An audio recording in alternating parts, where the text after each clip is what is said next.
my name is Chris Fair and welcome to my channel where today I'll be talking about 90 Day Fiancé before the 90 days. Honey, it's season 4's episode 14.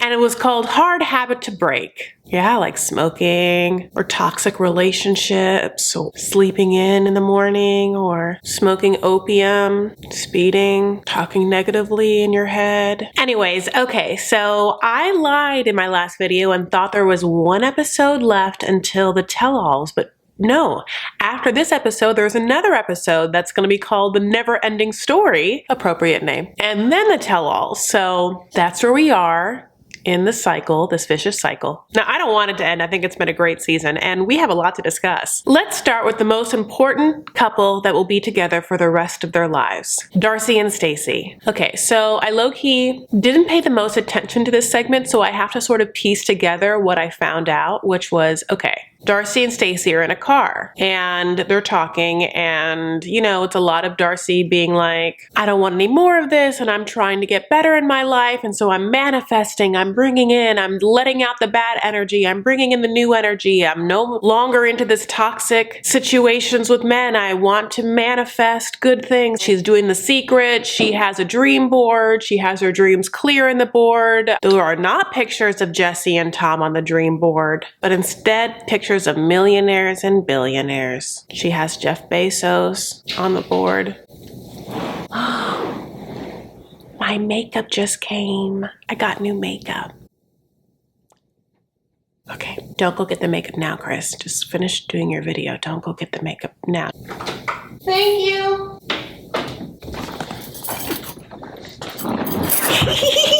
Okay, where was I? I'm like Lana, honey. New makeup came. I'm so excited. Okay. But Darcy and Stacey, also lovers of makeup. So yeah, Darcy is just, and Stacey are just like talking about what Darcy deserves, and it's all of the buzzwords of like what I've been saying, that just like self-care, self-love, new age, thinking and feeling and actualizing and letting go and taking in. There's sage in the car, honey. They're burning it, crystals, all of it. Then they like stop by, see some dude on the corner. This is where I start to like black out a little bit. Not black out, but you know what I'm saying? I'm not paying attention. But then suddenly they just like the guy on the street just like gives them flowers. It's like a drive-through flower guy. I don't know if it's like one of those literal like people that stand with like a empty white paint bucket, like sells flowers and plastic wrap on the sides of streets, or what's happening. It's a really beautiful bouquet, but like she doesn't get out of the car, you know, she just like orders flowers to go. Then you guys can tell me what exactly transpired. They're going to visit the grave of their brother. Now I just have to assume that their brother just died. I didn't pay attention to how nor when, and they're both just at the grave crying and looking at each other and then talking about what a great guy he was, their brother, and how he was great. He looked after his kids and he was a great man, that he wouldn't let anyone mess with Darcy and Stacey, and how for him Darcy has to find a new love because he also was a lover, someone who loved love. In fact, it's a whole family of love lovers and real idealistic romantic stock in this family. Some romantic genes, they must all have them. Silva genes. They're crying over this grave. They're looking at each other. They're crying. They look at each other again and cry some more. The sight of each other makes them cry. That's very sad. I don't know if this is the funeral, if there was no funeral, when did the funeral happen? Their brother could have been dead for 10 years and maybe they're just like going to visit a grave. Any of this is possible. But they're just like, he loved being in love like us. Also, side note is, you know, very obsessed with Darcy and Stacey's fashion sense. They really run the gamut. It's like a lot of Chanel-esque situations, tight bodysuits, leather jackets, then army cameo jackets. You know, I don't know what the House of Eleven's like your style is. It looks all over the place. But in this shot, honey, they are hippie, bohemian, Coachella-esque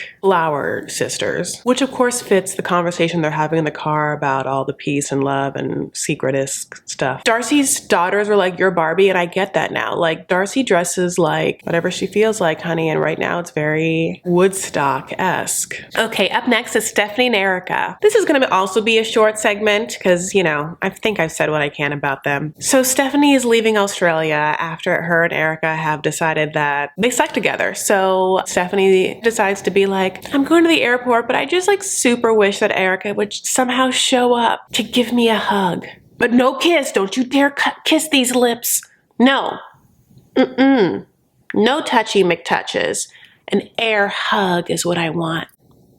You know, she's so sick. But Erica decides to not drive the 3 hours back to the airport or whatever to like say goodbye to this bitch. She's already told you like she just wishes this never happened. She is now comfortably in the bosom of her mother, doesn't want anything to do with you and your boobs. Your boobs have become her lips. She wants nothing to do with you, and you wanted nothing to do with her lips. Which, by the way, is like what Wah called them, boobs and lips. She's hilarious, that Wah. She knows what she's doing. So then Stephanie's mom comes and picks her up from the airport, and it's a dog reunion. All the dogs are there. Are these like support animals? Only because like, how are you allowed to bring all these dogs into airports? Like the same thing happened with like Ed and his mom. Them showing up with dogs. I mean, I get it because like I like dogs, but like, is that legal? Maybe it is legal. So let's go to Ed, right? So Ed, of course, is now also at the airport, and his mom picks him up, and his mom is shorter than him. So that woman is just kicking it above like 3 feet. God bless her. She's like a little Polly Pocket. So the mom's like, what happened, Ed? Is everything chill? And he's like, she broke up with me. And I'm like, okay, what, you gonna tell everything? You're gonna say all the shit that you did to her? Like, what is it? He's like, I don't want people to know what happened. Ed's dog is very happy to see him because that's who feeds him. The mom's like, was it fun?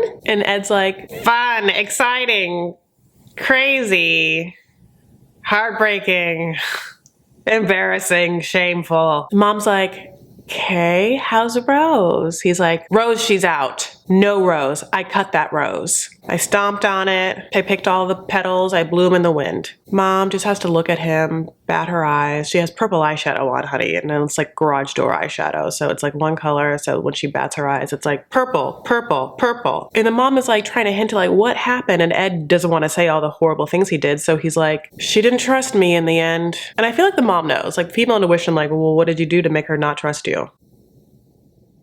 This was this woman's like free ticket to America. She's sleeping on Sanrio sheets on the floor. So like, what the hell did you do to make that life the only option? Ed contends that he had the best chance at love with Rose and he screwed it up. We should go into more detail. Like, do you know how you screwed it up? Like, let's talk about it. Like, what do you think happened? And then he also says that he wishes Rose would talk to him again. I mean, here's the thing. We didn't think that Lana would talk to David again. But there's no way that Rose is gonna talk to you again. You made her swear off D for the rest of her life. She doesn't want another D in sight. You've scarred her. Avery and Ash. So it's the last day, and guess what they get to do? Talk more. Always been talking, these two. And they have to figure out what they're gonna do. And somehow they've turned a corner. It was going downhill before the seminar. Then the seminar happens, and I think that we're all kind of like, whoa. Avery, you change your flight? Like you getting back to America super soon, right? Super early, but he must have laid it down in some way we don't know. You know what I'm saying? Because like she's 100% back into it. They have to figure out what they will be doing. He says that, you know, whatever it takes, 5 years down the road, he's devoted to this relationship and sees himself marrying her. Now, Avery isn't like, oh, me too. She's just kind of like, very hard to read that Avery. She got a poker face. So Ash is obviously from some island, you know, like not Australia, that island, or like New Zealand, not that island, but this other island, right? Starts with an M. Do I know it? No, obviously I don't. Never even heard of it until the show. God bless. Looks fun.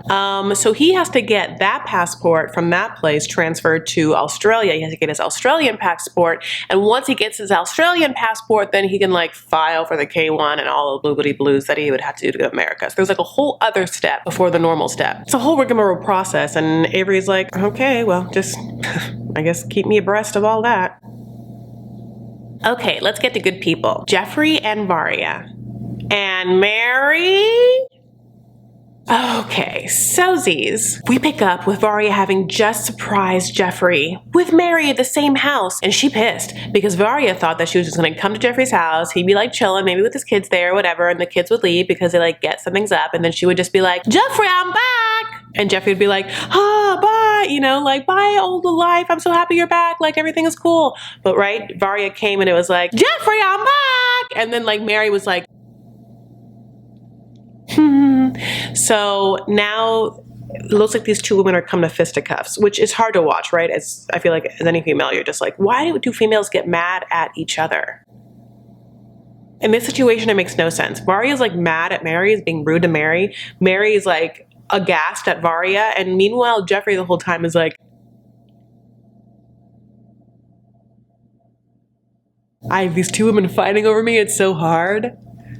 I don't know what to do. This is the worst. I mean, like, it's, ugh. Varia's like, could we speak alone? That she's irritating me. Mary's like, I was here.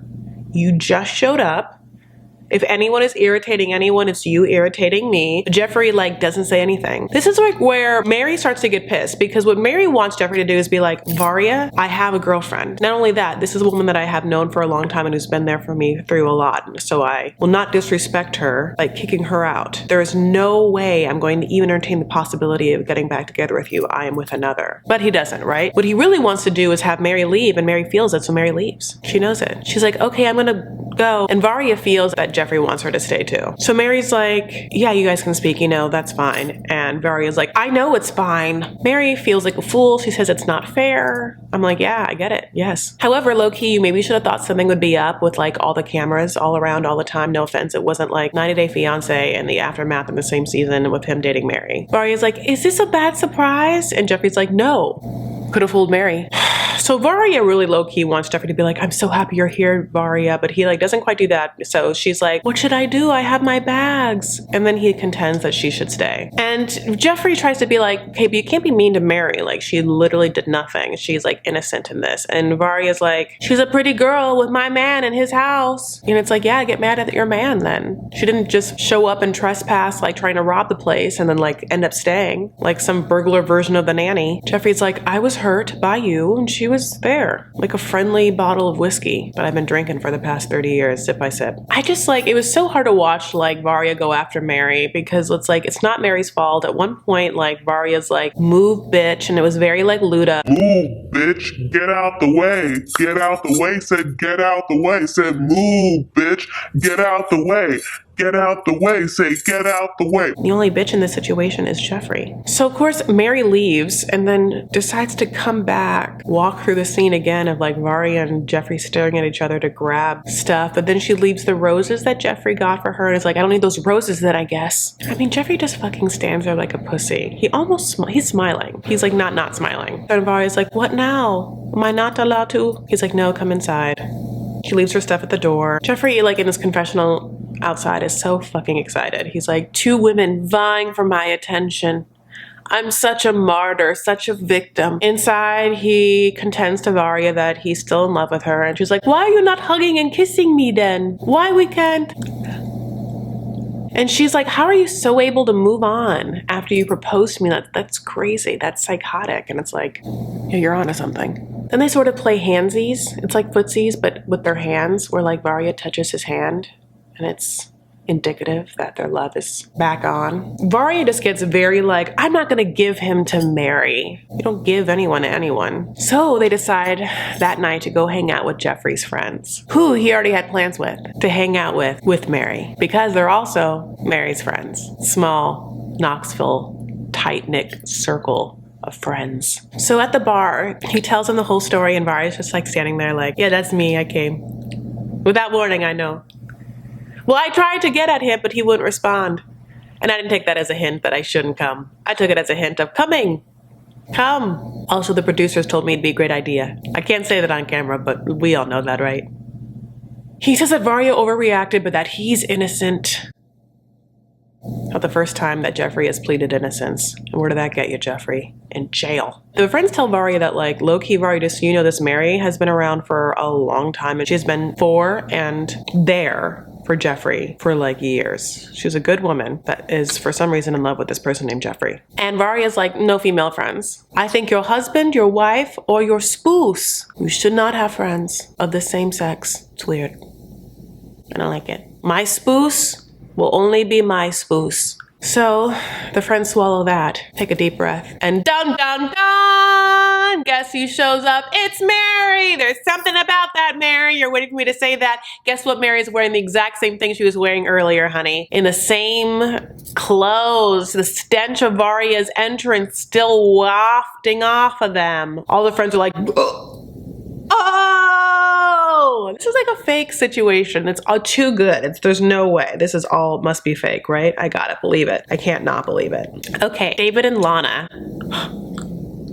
So they decide to go on their very first date after 7 years of talking and 4 failed attempts to actually meet in real life. First date. I mean, David is smiling so hard. I wrote like, he's smiling like a Jesus in church, you know, just like, this is my place, this is my home. Now they're using this translation app in a way that like we have not seen before, because usually the translation app is real shoddy. Like we've seen the Paul and Karini and it's just not as good. Like they have the app in front of them. One talks, immediately translates. I mean, I don't know if there was like this is like version 2, but it's better. Google, it's better. But the producers are doing their hardest and damnedest to get Lana to answer one question here in the confessionals. They're like, so how much money has David spent on you? And Lana's like, can we skip this question? No.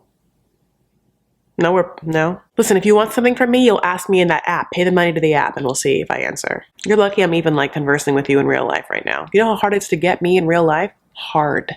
Mind your P's, mind your Q's. So here's the thing. David, when he's with Lana, like wants all the affection. He wants like Lana to look at him like,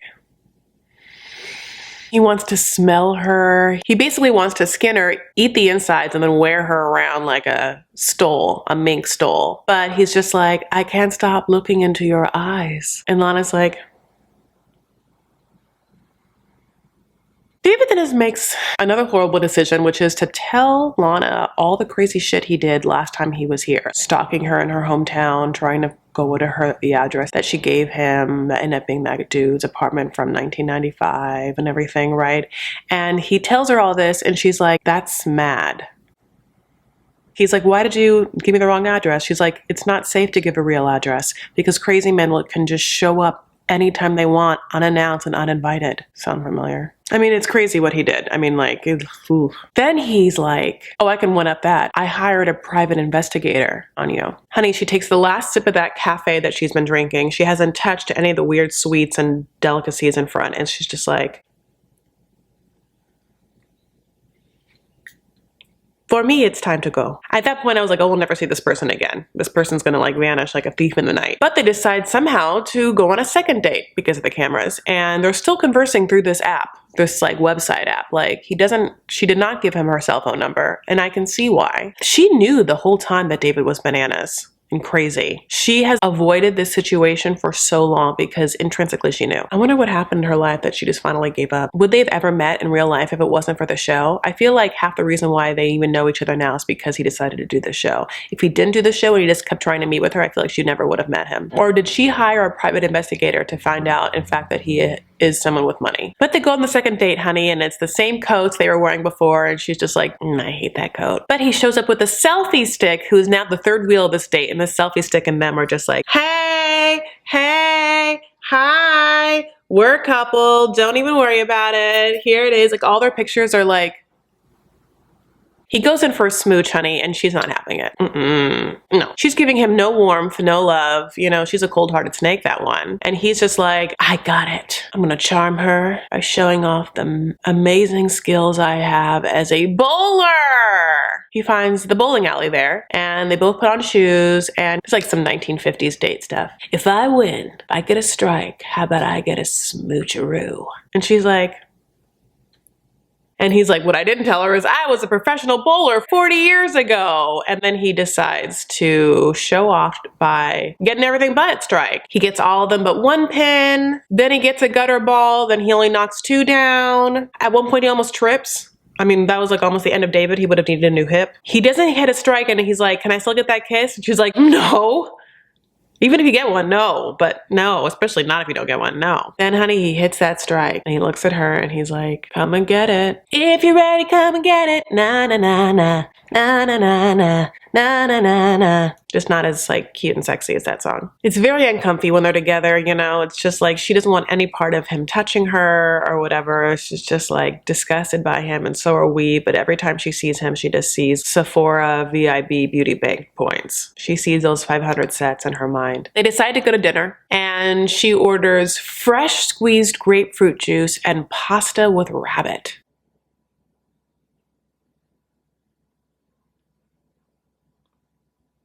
Look, I like bunny-shaped pasta, the Annie's mac and cheese, but that's not what she ordered. And in a billion years, I would never drink a freshly squeezed citrus juice with that. Fresh squeezed grapefruit juice and pasta with rabbit. God bless it. God bless it. They've now taken over 700 pictures in the same outfits and those same dumb coats. If I were them, I would have like changed up their shirts every now and then to be like, look, we've hung out more than one day. He asks her point blank, what do you need to know if I'm the one for you? She's just like, well, time. I need more time. This is the first time we met, even though we were talking 7 years. And every other time you tried to meet me, I said no and didn't show up. But I've delayed it this long, so guess what? I get to delay it even more. I don't blame her. Okay, then Lisa and Usman. So it's like the day before their wedding and there's tension afoot. What? No way. But it's the fact that Usman hasn't proposed yet to Lisa, even though we know he has the ring. And Lisa's like so upset. Like, I told you, you have to propose. And he's like, why would I propose if there's constantly be problems? And she's like, well, you're missing the point. Is the point that you want a divorce? I mean, are you on death's door, Lisa, and we just don't know it? And this is like your last opportunity to breathe the same air as like someone hot and younger than you? I mean, could be. So I don't know. Is that what it is? His family is going to come in town. So they're staying in this like really nice hotel. I mean, like, I'm sure there's like all the amenities possible of like normal bathroom use. So she's happy. Just kidding. She's never happy. At one point, she's like, Usman, where's my tooth? But then she comes out, brush, and he proposes. She's the happiest. She says it was everything that she wanted for her to have lost her toothbrush, ask him for it because he's supposed to know where everything is of hers, and everything that she needs in life he's supposed to just whip up. And he proposes to her. She's like, can you handle me? And he's like, no, not one bit. Then another cringy part of the episode comes where he calls her his African queen. Nope, that's the antithesis of what that woman is. She's not a queen, she's not African. Even in Africa, she's not African. And in no place on God's green earth is she a queen. I don't care if her last name was Windsor. She's no queen. So his mom and bro come, and guess what? They all want to pray, because that's what that man's mom loves to do. She stays praying. So she decides to cleanse her hands and feet before the big ceremony. And instead of just like going into the bathtub or the shower to do so, it's like happening in the toilet. So then Lisa puts her feet in the toilet to like follow suit, and her feet have toenail fungus on it. Oh, I'm glad she did it after the mom so she doesn't infect the mom. But like, oh no. Dad loves coming down in the middle of my... I have to look to see that plumber is calling me. Okay. Cut. No, I'm literally almost done. Okay, I just want to see if it's out here. Okay. Sure. Yeah, I don't see it out there. It's not here. I'm so sorry. Don't trip on it. Okay. Love you. Okay, so Usman takes his two brothers, like Farouk and Mohammed, I'm not quite sure their names, God bless, to dinner. And Lisa's gonna come too. And Lisa's like very excited about this dinner because she like thinks that she's going to get the brothers on her side to like tell Usman that like he needs to back off this whole like power play or whatever that she thinks that he's not doing right. How like Usman hasn't spent enough time with her, or like how he's indebted to her for the rest of his life in every way in his physical presence. Like, I don't understand, but Lisa's like, your brother's gonna be at my side. Now, here's the thing. The brother was on her side when Usman and him were buying rings, right? That brother was like, what do you do to her to make her so mad? And we were all like, but, I mean, she sits down and immediately starts bringing up their issues, and Usman is offended. The brothers are trying to explain to her, like, the way that the world for them works, and Usman in the culture that it is, and Lisa keeps trying to interrupt them. And at one point, the one brother is like, I'm coming, just let me land.